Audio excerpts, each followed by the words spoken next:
Ladies and gentlemen, in today's video, we'll be discussing my newest take on Call Marlean post-set 7 Moon Fangs and Cerulean Blaze. Between the use of her prior support with Respino as well as her new promo Lucia for resource management, one of Marlean's biggest issues since then has always been offensive pressure. While she has the benefit of all the fantastic generic support that Lyrical Monasterio has access to, her numbers were never the best, despite the guaranteed persona ride and the support from those units. But with this new set introducing 2 powerful new cards, Wami and Sashel, we've been able to fix that problem. We now have 5 consecutive attacks with our own sort of playstyle, a unit who can give us restanding columns to benefit our numbers even better, to increase our power threshold to match the level of other decks currently doing successful in this format. Lyrical Monasterio as a nation isn't one of my favorites, but it's been a nation I've been getting into more outside of just Hasseret, and Marlean I feel like is a great way to get into it. Ironically, as the quick start deck, it's a fundamental way of understanding what the Lyrical Monasterio Nation is all about, which is calling units, getting them back to hand, and emulating the original playstyle of the Bermuda Triangle clan into the current format of Vanguard. Now we're about to get into the deck profile. Before we can do, if you guys enjoy seeing content like this, please make sure to like, comment, and subscribe. Do not forget to hit the notification bell so you are always up to date on my newest videos coming out. Okay, you guys, so to get this deck profile started off with, I am using the Willister Ride line for Marlean. I believe that the Willister Ride line has the best generic benefit for any deck. You are able to acquire a bunch of soul, which we'll be using for all of our card effects, as well as get an additional draw and some deck compression. Marlean's new support, as well as her prior support, do use a lot of these resources, and we want to see a lot of pieces going to our hand in the early game and see certain things in the later game to make sure that we're able to do our 5 attacks consecutively every single turn, while seeing certain pieces that could benefit us at any time period of the game. And because we are playing the Willister Ride line, the gem order that I've chosen is 1 copy of Crossing Illumeraze. Illumeraze is just hands down the best generic, gem order to play in this deck. It doesn't cost anything. It still adds to the soul, gives you power, additional draw with the Vanguard, essentially encapsulating or adding on to all the benefits that this deck can do. 3 copies of our Girl of the Hour, Call Marlean. This is still a fantastic Vanguard to play. It's got the benefit of all the other quick start Vanguards. It has searching persona ride, you've got multi-attack, gives power to the rear guards. She's definitely got a lot of support, and while there are definitely decks that do what she does but a lot better, for a quick start Vanguard, she's actually in a pretty impressive position right now compared to her other counterparts. For my next card, we have 4 copies of Beloved Response Girl, Respino. Respino is the grade 3 support for Marlean, and she is our offensive and hard +1 piece, being able to use her ability to counterblast 1, draw a card every time she's returned to the hand where your Vanguard is Marlean, does come up once in a while. This deck in Lyrical Monasterio, from my experience with it after getting more into the nation, you don't actually gain any hard benefits, you just keep reusing the pieces you already have. Being able to draw cards is important outside of just bouncing the cards back, and Respino can do that for us. On top of that, she's one of the few offensive pieces that we have in this deck that can make itself into a match number against our opponent without using the effects of boosters or triggers to make the attacks we have better. For my next card is 4 copies of What Color Is Your Wish, Valshablan. Now, Valshablan is our soul cycler for Lyrical Monasterio. Like all of them, she's got a soul blast effect that lets you bot deck her and draw a card when you ride up. And then her secondary ability, which is the most important, is when you persona ride and you call this card, you counterblast 1 and your entire front row continues to get 5k. One of our biggest problems in this deck has been power for attacks. While we can do 5 attacks, the number threshold sometimes was not the best, but cards like Valshablan and the new support mitigate this issue by giving you continuous power to make sure that your attacks can get over your opponent when they pull defensive triggers or they just have a huge hand. It's really important that all 5 of our attacks are able to require huge amounts of shield from our opponent, because this deck is already playing at a deficit of just being a quick start deck and not being able to gain insane amounts of power like its other counterparts that could do the same thing, which means that we need to find every single way that we can to cheese out just a little bit more power to continue to push our opponents. For my next card and the MVP of the grade 2 line, we have 4 copies of the brand new Overwhelming Fan Service, Wami. Now, Wami is our brand new card, and she has a very simple effect of auto rearguard circle when your other unit is placed on rearguard circle by your Vanguard's ability during your battle phase. Put this unit into soul. Choose one of your Vanguards and it gets power plus 5,000 until the end of turn. If you have a grade 3 or greater Vanguard with Marlean in its card name, counterblast 1, draw a card, choose up to 1 grade 3 or less card from your hand, and call it to rearguard circle.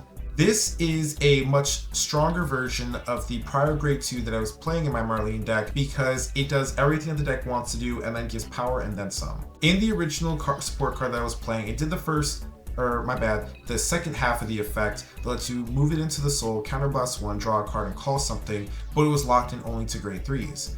This one lets you do the same thing, but call anything that's grade 3 or less in your hand to Vanguard circle. On top of that, it gives Marlean additional 5k power. Now Marlean will give herself 10k while you're searching out the Persona Ride copies, but that 5k push under her as well, moving into the soul and calling something else out regardless of grade, pushes Marlean into a magic number and gives you a 5th attack that will hopefully be devastating with the Persona Ride benefit or other triggers and effects. This is extremely huge for our battle phase plan. This is how we're going to get 5 attacks consecutively. You want to make sure you have one of these every single turn post grade 3 to make sure you can keep doing those 5 attacks, keep pushing against your opponent, and then keep being able to just maintain your offense throughout the entirety of the game.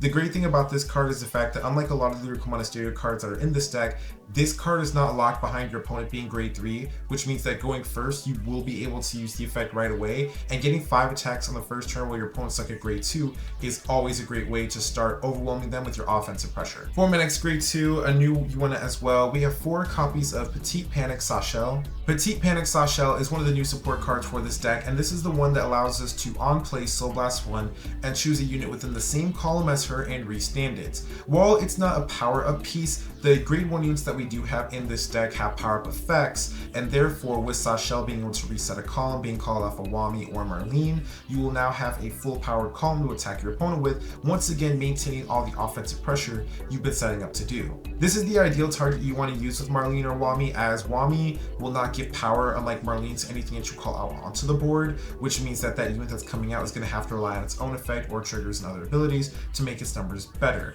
But Sachel fixes that issue by obviously resetting the column, and our grade 1 units, which we'll see later, have their own power-up effects, which actually will make her a magic number unit as well. Moving on to the next card, I am playing a total of 3 Lyrical Monasterio PGs and 1 copy of Elementaria. And for my next grade 1 and the MVP of this deck's grade 1 lineup, it is 4 copies of Full Illumination Bertin. Bertin is a generic Lyrical Monasterio unit with a very simple but powerful effect. She states, when your opponent's Vanguard is grade 3 or greater, if this unit attacks or boosts and you did 4 or more placements this turn, she gets plus 10,000 power.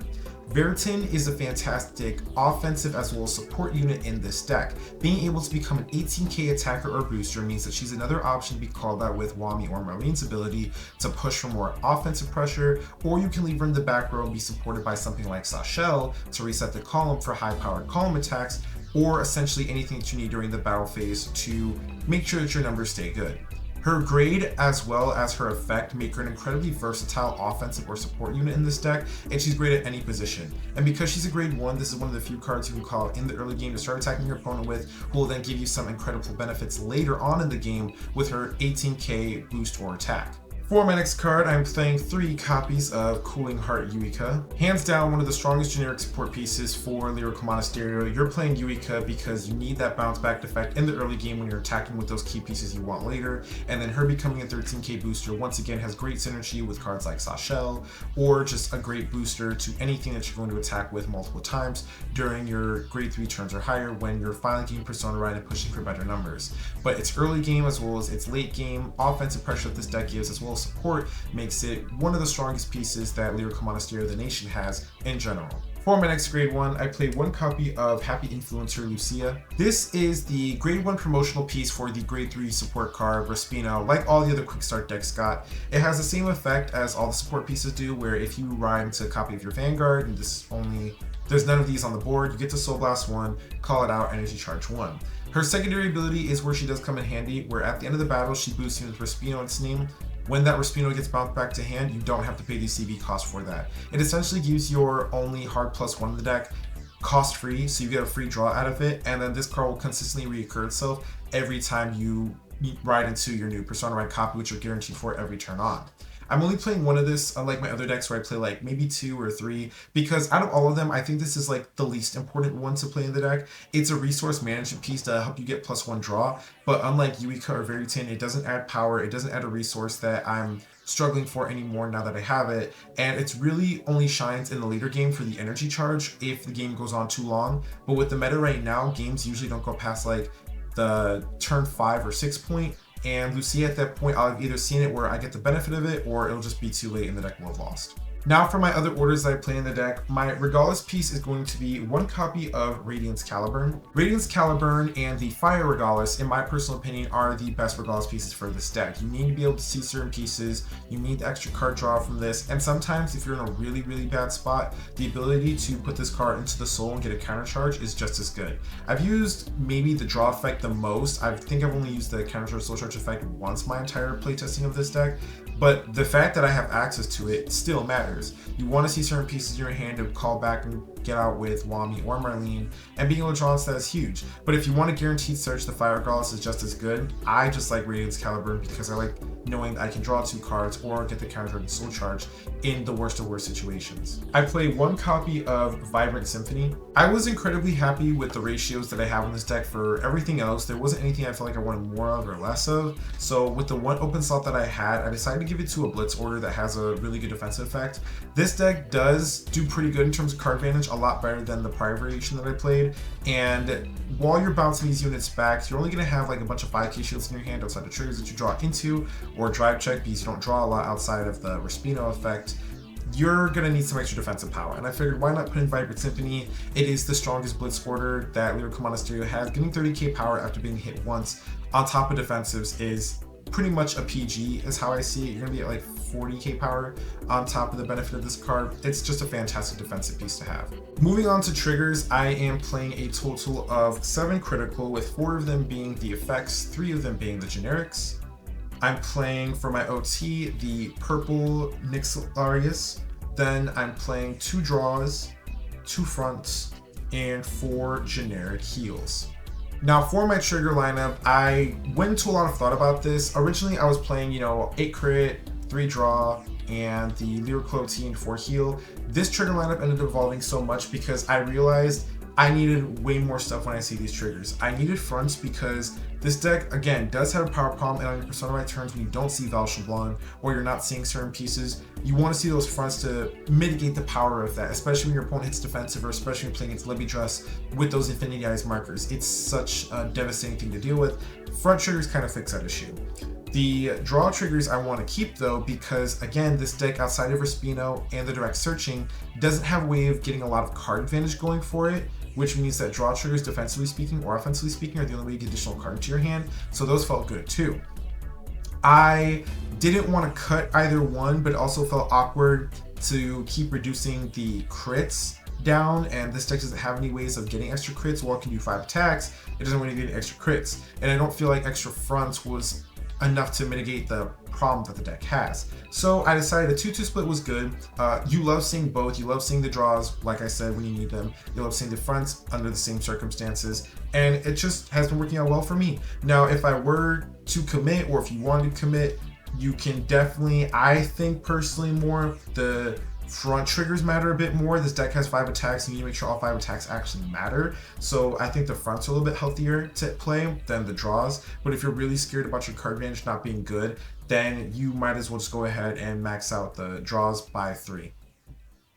In terms of the OT, I think the best OTs to play outside of the purple one are the yellow OT for the insane draw amount that you get, as well as clearing your opponent's board because they'll have stronger units than you, and then the lyrical OT because it does fix the power problem of this deck immediately once you activate it on your turn, permanently giving all of your stuff plus 10k on the board, and you have guaranteed Persona Rive. You shouldn't have a power issue after that. Love Call Marlean has been a fantastic way to get into Lyrical Monasterio Nation. I think this new support definitely improves the offense of this deck. I have been doing exceptionally well for a quick start deck against a lot of the current meta decks. This is definitely not beating any of the current meta decks. Please don't misconstrue what I'm saying. I'm just saying that it doesn't feel as helpless as it did in my prior variation of this deck against whatever the current meta is compared to now. You now have 5 consecutive attacks, you've got units that acquire insane amounts of power while still taking advantage of all the incredibly strong generic Lyrical Monasterio support that this deck can use. I thought that cards like France Set and the Energy Blast cards, as well as the more expensive Lyrical Monasterio generics, were going to be needed for this deck,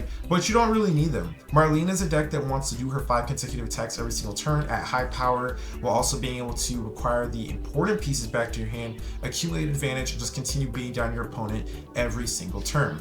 I think this deck is an incredibly good way to get into Lyrical Monasterio. A lot of her support is cheap right now, and for anybody who wants to just experiment with the nation, this is a good way to get into it versus dropping bucket loads of money onto one of the other Lyrical Monasterio decks currently out there. But that's my current take on Marlean. Let me know what you guys think about this deck in the comment section below, and tell me your other suggestions that I have for it to make it all better. With that being said, card fighters, I will catch you later. Peace.